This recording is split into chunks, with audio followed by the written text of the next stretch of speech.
নমস্কার, মুন ব্লগে আরও একটি নতুন পর্বে সকলকে অনেক অনেক স্বাগত জানাই। এখন সন্ধ্যাবেলা পর্বটা শুরু করলাম। আর বিকালবেলা মুনের বাবা জাল পেতে দিয়ে এসছে, আমি জানি না। আমি মুনকে নিয়ে আসতে গিয়েছিলাম স্কুলে, এসে দেখছি ও জাল পেতে এসছে। তো জাল তো আমাদের পাতা হয় না, চারিদিকে সবাই মাছ ধরছে, আর মাঠেও প্রচুর জল জমে গেছে। তো বাড়িতে যেহেতু জাল আছে, তো ও গিয়ে পেতে দিয়ে এসছে 5-6টা জাল। তো আমি এখন যাব। তো সম্পূর্ণ পর্বটার সাথে থাকুন, আশা রাখছি ভালো লাগবে। আর যারা চ্যানেলের নতুন বন্ধু তারা চ্যানেলটা সাবস্ক্রাইব করে একটু পাশে থাকবেন আমাদের। আর মেঘ আকাশে প্রচণ্ড, সারাদিন বৃষ্টি হয়েছে, আর এখনও রাত্রেবেলা বৃষ্টি হবে মনে হচ্ছে আকাশের ওয়েদার দেখে। প্রচণ্ড কিন্তু হাওয়া হচ্ছে, একরকম ঝড় বলা যায়। আর মুনের বাবা আমাকে ডেকে বেরিয়ে এলো, আমি আর দেখতেই পাচ্ছি না কত দূরে গেল। এদিকে পুরো যেদিকে তাকাচ্ছি শুধু জলাশয়, মাঠে এত জল উঠে গেছে।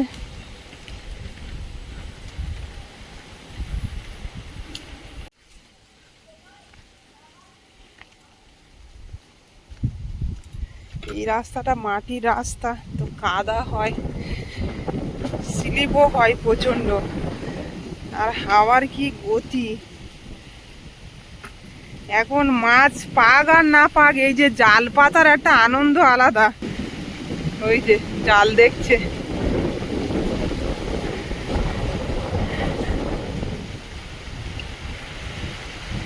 একদম ধুধু ফাঁকা মাঠ, আর আকাশে মেঘ, চারিদিকে একদম সবুজে সবুজ, ধান রুয়েছে।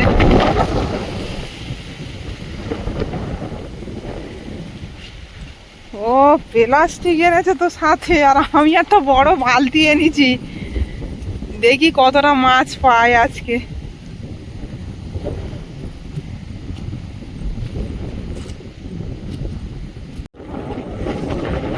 এই যে এখানে ট্যাঙ্কটা নেমেছিল, আর এত জোর হাওয়া হচ্ছে, হাত থেকে আমার ফোনটা পড়ে যাওয়ার মতো হচ্ছে, ধরে রাখতে পারছি না।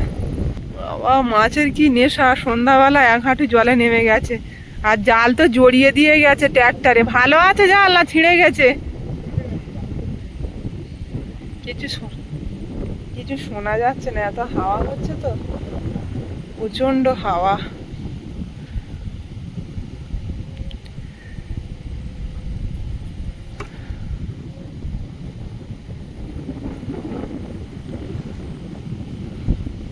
মাছ এখন পড়বে না, তুমি তো বৃষ্টি হওয়ার সময় দিচ্ছ না। বৃষ্টি না হলে মাছ পড়ে?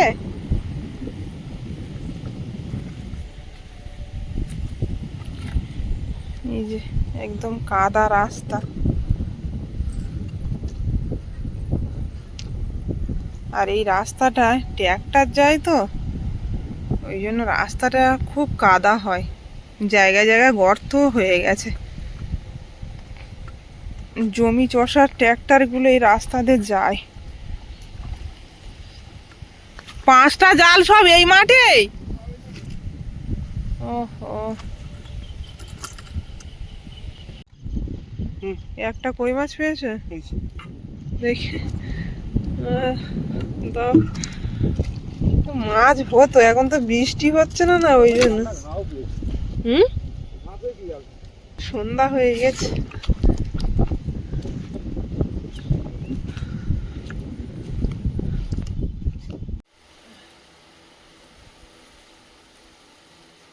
কালকের থেকে এত বৃষ্টি, জামা কাপড় শুধু ঘরে নিয়ে যাচ্ছি আর আনছি। আজকে সকাল থেকেই দেখছি রোদ্দুর। আর মূল তোমার এই জামাটা একদম ছিঁড়ে গেছে, তাও তুমি এটা পরছো, দেখে কেচে দিলাম, সেলাই করে দিতে হবে। না থাক, পরবো না। জামা মনে, হ্যাঁ হ্যাঁ, ভালো রোদ্দুর হচ্ছে, এবার জামা কাপড়গুলো শুকিয়ে নিতে হবে। আর সকালবেলা তো রান্না বান্না কি হবে, কিসে কি হবে জানি না। গ্যাস এখনো দিয়ে গেল না। মুনের বাবা মুনের জন্য রুটি আর লাড্ডু এনেছে, এখন ওইটা খাইয়ে মুনকে স্কুলে দিয়েছে, তারপর রান্না বান্নার দিকে যাব।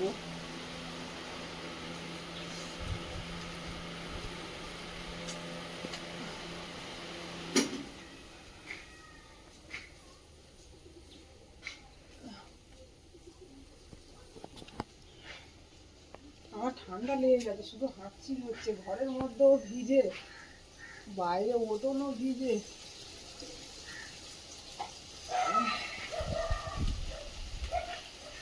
এত করে হাওয়া হচ্ছে, জামা কাপড়গুলো নিচে পড়ে গেলে আবার ভিজে যাবে। সকালবেলা উঠে মনে কিন্তু আজকে খাওয়া অনিয়ম হয়ে গেল। এই যে কিশমিশ ভিজানো জলটা খাওয়ার কথা, এটা কি পরে খাবে রুটি খাওয়ার পরে? না, এখন খাবো। এখন খেলে আর পেটে ধরবে তো? নাও, ছোট গ্লাস তো, এক্ষুনি খাওয়া হয়ে যাবে। একটুখানি জল নাও। আমিও এক গ্লাস খেয়ে নিলাম। এই যে টকটক লাগছে কেন? কিশমিশ ভিজানো জল ওরকমই তো লাগে। অনেকদিন খাও না বলে টেস্টটা ভুলে গেছে। কিশমিশ কিনে রেখে দিই, এইভাবেই খাই আমরা।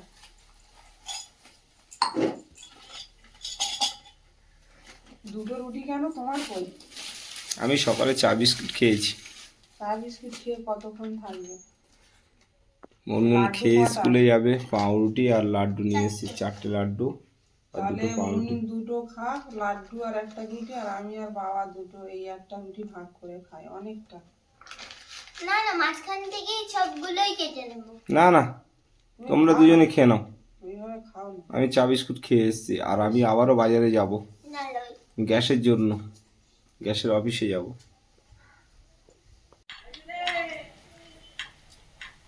নুন আমার একটু পরিপাটি করে না হলে খেতে পারবো না। ব্যাস,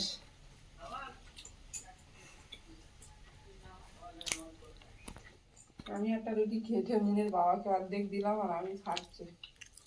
রান্না কখন হবে তার ঠিক নেই। খেয়ে নিই এখন। এরকম ভাবে নিয়ে খেয়ে নেবো। খাও। হ্যাঁ, একটা লাড্ডু নাও মুন। আমার দুটো লাড্ডু লাগবে না, আর একটা নিয়ে নাও তুমি। আমার একটাতেই হবে। বাইরে ঝোড়ো হাওয়া আর সারাক্ষণ পুষ্প বৃষ্টি হচ্ছে। রাখো। তার মধ্যে আমাদের বাড়িতে গ্যাস নেই, কাঠও নেই, রান্না খাওয়ার কোনো বন্দোবস্ত নেই। বাজারে গেলাম, চা বিস্কুট খেলাম। বাজারে কাঠ আনতে গেছে, বলছে 40 কিলোর বেশি দেওয়া যাবে না। এবার অত কাঠ 1 মণ নিতে হবে। ওই 1 মণ তো 40 কিলো, তো আমাদের এখানে তো জায়গাও নেই। রান্নাঘর থাকলে নিতে সুবিধা ছিল। রান্নাঘর থাকলে নিতাম। এই যে মনের মা রেডি হয়ে গেছে, স্কুলে যাবে। মনের আজকের পিটি ড্রেস, মঙ্গলবার।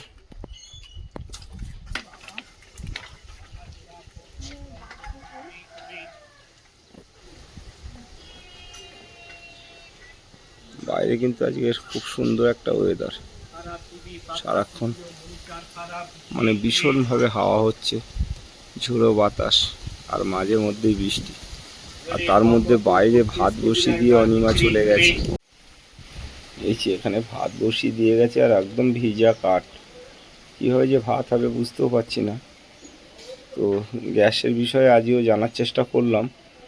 বললো যে অনলাইনে আপনার গ্যাস বুক হয়ে আছে, কিন্তু গ্যাস হয়তো গোডাউনে কম আছে কিংবা আসেনি, এরকম একটা কিছু হয়েছে। না হলে বুক করা গ্যাস দিচ্ছে না।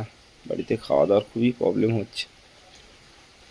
সকালবেলা তো পাউরুটি আর লাড্ডু খেয়ে মুনমুন স্কুলে চলে গেল। এই ভাত হলে তারপর আমাদের খাওয়া দাওয়া। আর ফ্রিজের মধ্যে কয়েকটা মাছের মাথা আছে, সেটাই আজকের রান্না বান্না হবে। কেননা বাজারে তো আজকের আর যাওয়া হয়নি। মুনকে ছেড়ে দিয়ে এক্ষুনি বাড়িতে ফিরলাম, আর তাড়াহুড়ো করে উনুনটা এই যে ভিতরে নিয়ে আসলাম। এক্ষুনি খুব জোর বৃষ্টি এসে গেছিল। ভাতের তো জলও গরম হয়নি, চলে গেছিলাম। জ্বলছেও না ঠিকঠাক। ঘরের মধ্যে এনে কোনো রকমে জ্বালাচ্ছি। মুন তো আজকে পাউরুটি খেয়ে চলে গেল স্কুলে। এখন দুপুর আর রাতের মতো যদি রান্নাটা করে নিতে পারি তাহলে খাওয়া যাবে, আর না তো ওই মুড়ি টুড়ি এইসব খেয়ে থাকতে হবে। খুবই সমস্যা।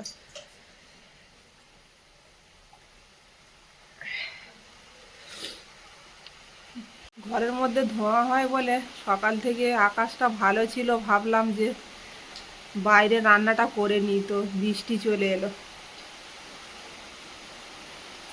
আবার টেনে ভিতরে নিয়ে আসলাম। খুব জোর বৃষ্টি এসে গেছে।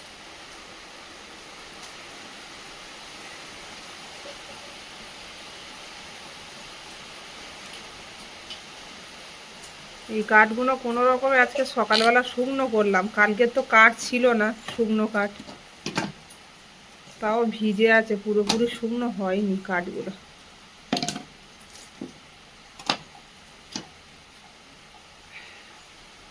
ভাতটা ওদিকে ফুটে গেছে আর আমি সবজিগুলো কেটে নিচ্ছি। বাগান থেকে এই যে ঝিঙে তুলে নিয়ে আসলাম, আর কালকেকার মাছের মাথা আছে, এই যে ট্যাংরা মাছের মাথা, এই দিয়ে চচ্চড়ি বানাবো আর একটু বেশি করে তরকারি করে রাখবো, কারণ পাখাটা জ্বালিয়েছি আর কাঠও তেমন নেই, রান্না করে রাখলে খাওয়া যাবে। সবসময় তো উনুন ধরাতেও পারবো না, আর আকাশের ওয়েদার খুবই খারাপ, ছ্যাঁকে ছ্যাঁকে বৃষ্টি হচ্ছে। অনেক রকমের সবজি কেটে নিয়েছি, এদিকে কাঁকরোল, ঝিঙে, আলু, ডিম, আলু, মাছের মাথা। এখন রান্না কতদূর কি করতে পারবো জানি না, কারণ এই যে কাঠ এই কটাই আছে আর পাকার অবস্থা এই, অনেক কষ্ট করে জ্বালাচ্ছি, প্রচণ্ড ধোঁয়া হচ্ছে।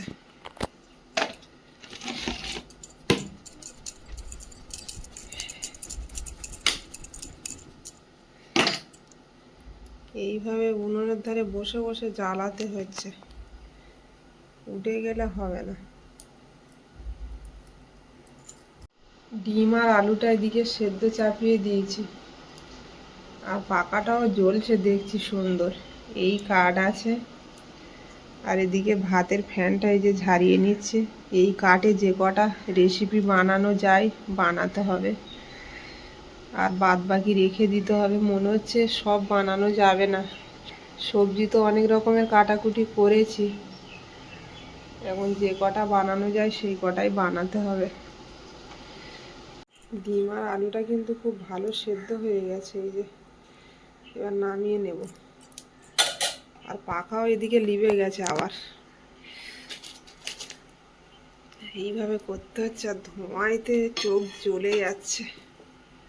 ডিমটা ছাড়িয়ে এদিকে ভেজে নিচ্ছি। আজকে রান্না কিন্তু পুরোপুরি দেখাতে পারবো না, কারণ উনুন যত স্পিডে জ্বলবে তত স্পিডে আমার রান্নাটা করে নিতে হবে, লিবে গেলে আর হবে না। ওই জন্য একা ক্যামেরা করে করে এইভাবে রান্না করতে গেলে অনেকটা দেরি হয়ে যায়, সময় লেগে যায়, আর অতটা দেরি হলে সব রান্নাগুলো হয়তো আমি করেও উঠতে পারবো না। যতটা পারবো দেখানোর চেষ্টা করব। তো ডিমগুলো আগে ভেজে নিচ্ছি, এবার মাছের মাথাগুলোও ভেজে নেব, ভাজার কাজটা আগে সেরে নিই।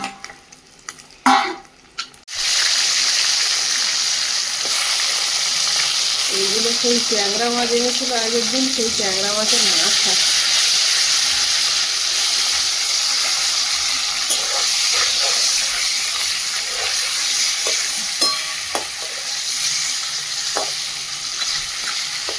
ভালো করে ভেজে নিতে হবে। মাছের মাথাগুলো ভেজে নিয়েছি, এবার কাঁকরোল ভাজাটা চাপিয়ে দিয়েছি। মিনের বাবার প্রিয় রেসিপি হচ্ছে কাঁকরোল ভাজা, যা হোক আর না হোক এটা আগে ভাজা করতে হবে। কাঁকরোলটা ভেজে নেব। কাঠ কিন্তু আমার শেষের পথে, আর সবে ভাজা চাপিয়েছি, এখনো দুটো তরকারি বাকি, দেখি কতদূর কি হয়। কাঁকরোলটা ভাজা হয়ে গেছে, আর এদিকে মাছের মাথা দিয়ে চচ্চড়িটাও চাপিয়ে দিয়েছি, জিরে আর মরিচ বাটা দিয়ে দেব।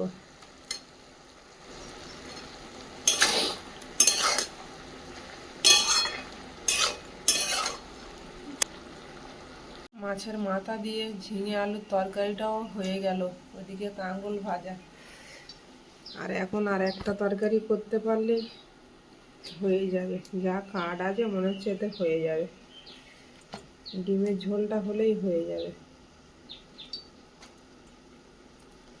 রান্না করতে বসেছি 9টার সময়, ঘড়িতে বাজে পুরো 12টা, 5 মিনিট বাকি আছে।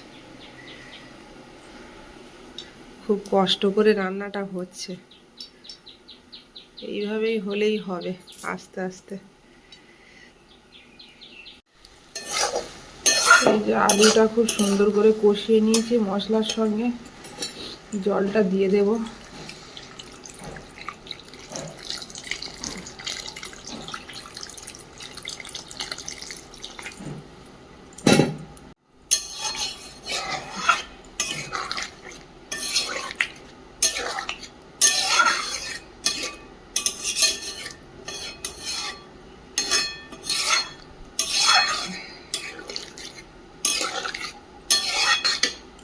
ঢাকনাটা খুলে দেখে নেব। ডিমের তরকারিটা হয়ে যাবে, যেটা ভেবেছিলাম যে হবে না, তরকারিটা কোনো রকমে হয়ে গেল। আর এই যে কাঠ একদম আস্তে আস্তে জ্বলছে। তো গোটা গরম মশলা বেটে রেখেছিলাম দিয়ে দেব। যা হয়েছে এই কোনো রকমে খাওয়ার মতো হয়ে গেছে, আর দরকার নেই।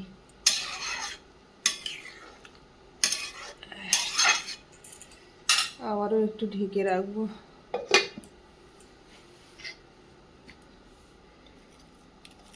এই যে 3 পদে রান্না বান্না কমপ্লিট হয়ে গেছে। ডিম আলুর ঝোল, কাঁকরোল ভাজা, আর এদিকে ঝিঙে আলু, এর সঙ্গে কাঁকরোল মাছের মাথা দিয়ে একটা তরকারি। তো কোনো রকমে রান্না বান্না করলাম, ভাবতে পারিনি যে রান্নাগুলো সবগুলো করতে পারবো বলে। আর এদিকে ভাতও বেড়ে নিয়েছি, এবার খেতে বসবো, 1টা বাজে।